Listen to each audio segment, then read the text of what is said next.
मैं इस वक्त अम्बाला के बहुत पास एक घग्गर रिवर है, घग्गर जिसे हम पंजाबी में कहते हैं, और उसके पास स्टबल बर्निंग मेरे पीछे आप देख सकते हैं हो रही है।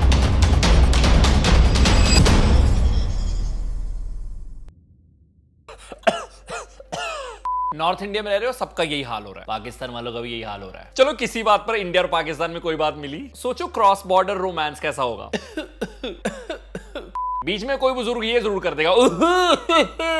हाल फिलहाल में पंजाब ने एक दिन की सबसे ज्यादा फार्म फायर्स देखी इस सीजन की 1251। तो मैंने सोचा स्टबल बर्निंग पर एक वीडियो करनी चाहिए। तो इस वीडियो में आप क्या क्या देखेंगे? स्टबल बर्निंग की ग्राउंड रियलिटी, स्टबल बर्निंग होता क्या है, क्यों की जाती है, और अगर ना करनी हो तो इसके ऑल्टरनेटिव्स क्या हैं। कुछ कंपैरिजंस करेंगे बीते सालों के पंजाब और हरियाणा के, और नॉर्थ और साउथ इंडिया के। यानी अगर नॉर्थ में इतनी स्टबल बर्निंग की खबरें आती है तो साउथ में क्यों नहीं आती। And in the end stubble burning का contribution to Delhi NCR pollution. Video chapters में डिवाइडेड है। अगर आपकी दिलचस्पी सिर्फ दिल्ली पोल्यूशन वाले एंगल या सब्जेक्ट पे है तो आप क्विकली उस पर जंप कर सकते हैं। बेसिक से शुरुआत करते हैं। स्टबल होता क्या है? हम लड़के, हमारी दाढ़ी बड़ी हुई होती है, मशीन मारते हैं, उसके बाद वो जो लुक आता है, हम कहते हैं ना स्टबल लुक है। ये क्या होता है? वो जो खेती बच जाती है उसे स्टबल कहते हैं। क्या बात है सर, क्या बात है sir.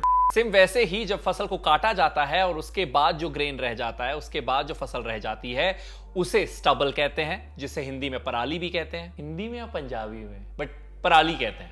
Is it actually happening on the ground, या फिर न्यूज चैनल्स ने यूं ही हवा बना रखा है? मैं इस वक्त अम्बाला के बहुत पास एक घग्गर रिवर है, घग्गर जिसे हम पंजाबी में कहते हैं, और उसके पास स्टबल बर्निंग मेरे पीछे आप देख सकते हैं हो रही है। ऑल्दो पुलिस की एक गाड़ी है जहां पर 2 पुलिस पर्सनल आग को बुझाने की कोशिश कर रहे हैं झाड़ियों के साथ।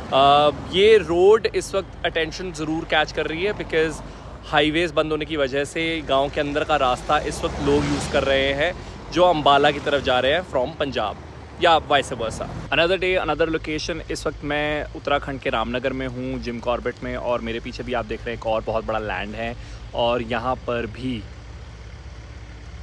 जो स्टबल है उसे जलाया जा रहा है। बट ये स्टबल बर्निंग क्यों की जाती है? देखिए, अब जो हार्वेस्टिंग होती है, जो फसल की कटाई होती है, वो हाथों से तो होती नहीं, मशीनों से होती है। कंबाइन हार्वेस्टर का इस्तेमाल किया जाता है। तो ये मशीन्स जब यूज होती हैं तो ऑफ कोर्स जो फसल का निचला हिस्सा है, जो ग्राउंड के ऊपर थोड़ा सा रह जाता है, उसे वो यूं ही छोड़ देती है। ये बहुत सारा कॉमन है धान हार्वेस्टिंग सीजन में जो अभी चल रहा है। धान क्या होता है? पैडी, जिसे पंजाबी में चोना भी कहते हैं, विच इज चावल की खेती। और इसी चावल की खेती में स्टबल बर्निंग क्यों होती है, इसका जवाब आपको आगे मिल जाएगा। बट द पॉइंट इज कि अगर स्टबल बर्निंग हो रही है, और ऐसा नहीं कि किसानों को इससे बहुत फायदा हो रहा है, जो सॉइल है उसकी क्वालिटी डिग्रेड ही होती है, तो ऑल्टरनेटिव्स क्या है, और वो ऑल्टरनेटिव्स फार्मर्स एक्सेप्ट क्यों नहीं कर रहे? ऑल्टरनेटिव है सुपर एसएमएस। एसएमएस नहीं, सुपर स्ट्रॉ मैनेजमेंट सिस्टम। ये एक अटैचमेंट होती है जो हार्वेस्टर के साथ लगाई जाती है। ये हार्वेस्टिंग के साथ साथ, यानी कटाई के साथ साथ, स्टबल की भी कटाई करती है, फिर उसे कट करके इवनली स्प्रेड भी करती रहती है इन द फार्म इटसेल्फ। लेकिन इसकी वजह से एक और मशीन का इस्तेमाल फार्मर्स को करना पड़ता है, जिसे कहते हैं हैप्पी सीडर। 2021 के रिपोर्ट के हिसाब से सिर्फ ये हैप्पी सीडर ही जो है वो 1.5 लाख रुपए का आता है। तो मोटा खर्चा है जो हर किसी के बस की बात नहीं है। एंड ऑल्सो लॉट ऑफ से कि जब हमें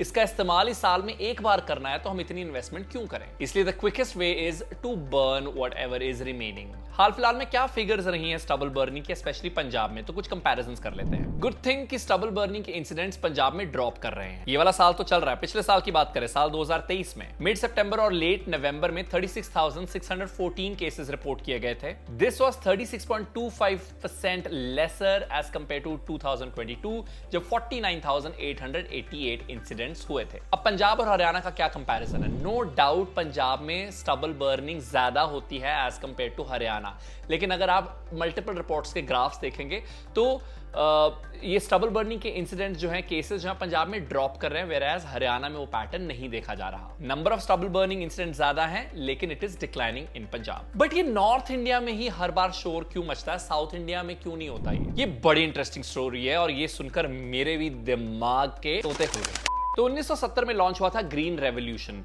जो फार्म स्टेट्स हैं हमारी पंजाब और हरियाणा, इन्हें इनकरेज किया गया कि वो जो यूजुअली क्रॉप्स बोते हैं उससे हटकर ये पैडी और व्हीट वाला कल्टीवेशन जो है उसे फॉलो करें। क्योंकि पहले इन इलाकों में मेज, मिलेट्स, ऑयल सीड्स, पल्सेस बहुत ज्यादा बोई जाती थी, लेकिन देन कहा गया कि ग्रीन रेवोल्यूशन है, we have to of course increase our produce, तो ये वाला जो कल्टीवेशन पैटर्न है ये फॉलो किया जाए, ऐसा इन 2 फार्म स्टेट्स को कहा गया। अब पैडी यानी ये चावल, ये धान या चोना जो है इसमें बहुत पानी लगता है। पैटर्न ये देखा जाने लग गया कि वाटर हमारी इन स्टेट से पंजाब हरियाणा डिप्लीट होने लग गया। फिर कुछ एक्ट्स लाए गए, कुछ रूल्स लाए गए। अब वो रूल ये कहता है कि देखिए, जब इन स्टेट्स को ओवरऑल पानी की जरूरत ज्यादा रहती है तब उन दिनों में पैडी ना बोया जाए, यानी एक डेडलाइन दे दी गई कि 10 जून से पहले आप पैडी की ट्रांसप्लांटेशन कर ही नहीं सकते। अब जब बोने का टाइम पुश होगा तो कटने का टाइम जो है वो भी पुश होगा। It would be September and, अब वो पुश होके हो गया नवंबर। सो पैडी को काटने का वक्त और